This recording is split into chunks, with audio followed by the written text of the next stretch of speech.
ഇന്ത്യയും പാകിസ്ഥാനും തമ്മിലെടുത്ത സംഘർഷം അതിരൂക്ഷമായി തന്നെ തുടരുകയാണ് ഈയൊരു ഘട്ടത്തിൽ.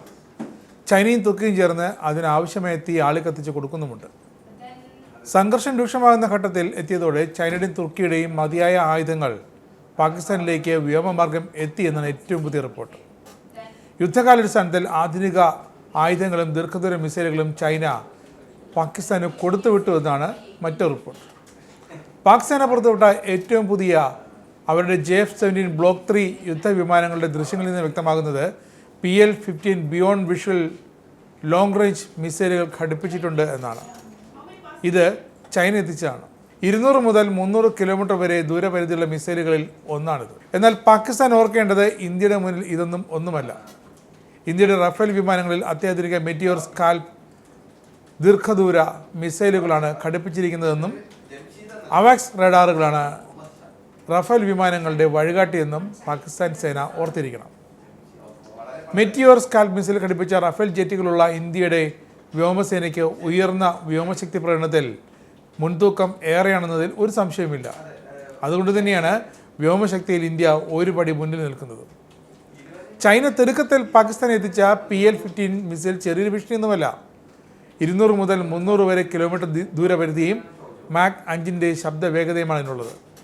യുദ്ധവിമാനങ്ങൾ, ബോംബറുകൾ, ഉയർന്ന ആസ്തികൾ എന്നിവയൊക്കെ കൃത്യമായി തകർക്കാൻ കഴിവുള്ളതിനാണ് ചൈനയുടെ ഈ മിസൈൽ. പക്ഷേ അവിടെയും ചൈന പാകിസ്ഥാനെ ഒരിക്കൽ കൂടി പറ്റിച്ചിരിക്കുന്നു. 145 കിലോമീറ്റർ റേഞ്ചുള്ള ഏറ്റവും കുറഞ്ഞ ദൂരപരിധിയുള്ള കയറ്റുമതി വകഭേദമായ PL-15E ആണ് ചൈന പാകിസ്ഥാൻ്റെ വിമാനങ്ങൾക്ക് വേണ്ടി ഇപ്പോൾ കൈമാറിയിരിക്കുന്നത്. പക്ഷേ JF-17 റഡാർ പരിമിതി അതിലും നിർണായകമാണ്. ആ റഡാറിൻ്റെ പരിമിതി വളരെ ദുർബലമാണ്. യുദ്ധമേഖലയിൽ വളരെ വ്യക്തമായ അവാക്സിൻ്റെ പിന്തുണയില്ലാതെ ഈ ചൈന നൽകിയ മിസൈലുകൾ കൃത്യദൂരത്ത് പ്രയോഗിക്കാൻ സാധിക്കില്ല എന്നതാണ് പാകിസ്ഥാൻ വ്യോമസേനയുടെ ആ വിമാനങ്ങളുടെ കഴിവുകേട്.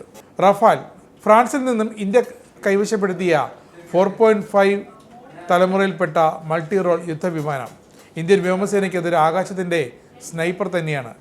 ഇതിൽ സജ്ജീകരിക്കുന്ന MBDA മെറ്റൽ മിസൈലിന് 150 കിലോമീറ്റർ ദൂരത്ത് കൂടുതൽ ശത്രുക്കളെ ആക്രമിക്കാനാകും.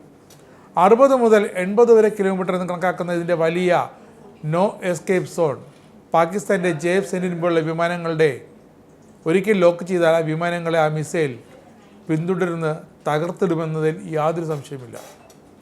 മറ്റൊരു കാര്യം, പാകിസ്ഥാൻ്റെ PL-15 പരമ്പരാഗത റോക്കറ്റ് മോട്ടോറിനെ ആശ്രയിച്ചാണ് പ്രവർത്തിക്കുന്നത്. പക്ഷേ റഫാലിൽ ഘടിപ്പിച്ചിരിക്കുന്ന മെറ്റൽ മിസൈലാകട്ടെ അത് എൻജിൻ ത്രോട്ടിൽ ചെയ്യാനുള്ള കഴിവുമുണ്ട്. അവസാന നിമിഷവും കൂടുതൽ ഊർജ്ജമെടുത്ത് ശത്രുലക്ഷ്യങ്ങളെ പരമാവധി തകർക്കാൻ കഴിവുള്ളതാണ് ആ മിസൈൽ. 300 കിലോമീറ്ററിലധികം ദൂരപരിധിയുള്ള സ്കാൽപ് ക്രൂയിസ് മിസൈലും റഫേൽ യുദ്ധവിമാനത്തിലുണ്ട്. ഈ മിസൈലുകൾ ഉള്ള റഫേൽ ജെറ്റുകൾ ഇന്ത്യൻ എയർഫോഴ്സിൻ്റെ ശക്തിയുടെ പ്രതീകം തന്നെയാണ്. പരമാധികാരം സംരക്ഷിക്കാനും പ്രകോപിപ്പിക്കപ്പെട്ടാൽ കടുത്ത ഉത്തരം നൽകുവാനും തങ്ങൾക്കറിയാമെന്ന വ്യക്തമായ സന്ദേശം നൽകുന്നതാണ് ഇന്ത്യയുടെ റഫേൽ യുദ്ധവിമാനങ്ങൾ.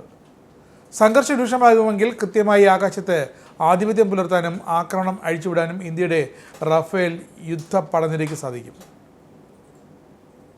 നിയന്ത്രണരേഖ കടക്കാതെ തന്നെ നേരത്തെ ബലാക്കോട്ടിൽ സംഭവിച്ചതുപോലെ അതിർത്തിക്കപ്പുറത്തുള്ള തീവ്രവാദ കേന്ദ്രങ്ങൾ, ഉയർന്ന ലക്ഷ്യസ്ഥാനങ്ങൾ, സൈനിക കേന്ദ്രങ്ങൾ ഇവയൊക്കെ നിഷ്പ്രയാസം തകർത്തെറിയാൻ റഫേൽ യുദ്ധവിമാനങ്ങളിലെ മിസൈലുകൾക്കാകും.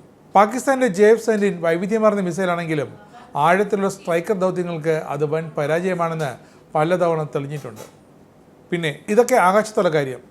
400 കിലോമീറ്റർ വരെ ദൂരപരിധിയുള്ള S-400 വ്യോമ പ്രതിരോധ സംവിധാനം ഇന്ത്യ റഷ്യയിൽ നിന്ന് സ്വന്തമാക്കിയതാണ്.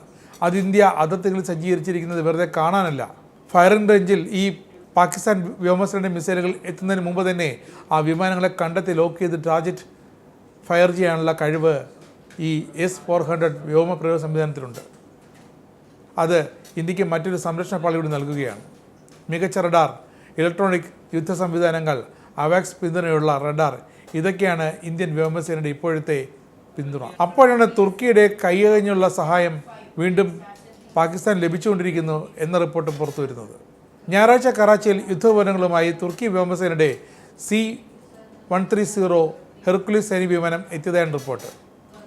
തുർക്കിയുടെ 6 സൈനിക വിമാനങ്ങൾ ഇസ്ലാമാബാദിലെ പാക് സൈനിക താവളത്തിൽ ലാൻഡ് ചെയ്തെന്നും വിവരമുണ്ട്. കാരണം ഒരു യുദ്ധമുണ്ടായാൽ പാക് സേനയെ സഹായിക്കുക എന്നത് തന്നെയാണ് തുർക്കി വ്യോമസേനയുടെ ലക്ഷ്യം. അതുകൊണ്ട് തന്നെയാണ് ഈ വളർന്നുകൊണ്ടിരിക്കുന്ന അന്താരാഷ്ട്ര വെല്ലുവിളിക്കിടയിൽ പാകിസ്ഥാന് ഒറ്റയ്ക്ക് നിൽക്കാൻ സാധിക്കാത്തത് കൊണ്ടാണ് തുർക്കിയും ചൈനയും പോലുള്ള വ്യോമ ശക്തികളുടെ സഹകരണം അവർ തേടുന്നത്. സൈനിക ചരക്ക് കൈമാറ്റം നടന്നതായി തുർക്കിയും പാകിസ്ഥാനും സ്ഥിരീകരിച്ചിട്ടുണ്ട്.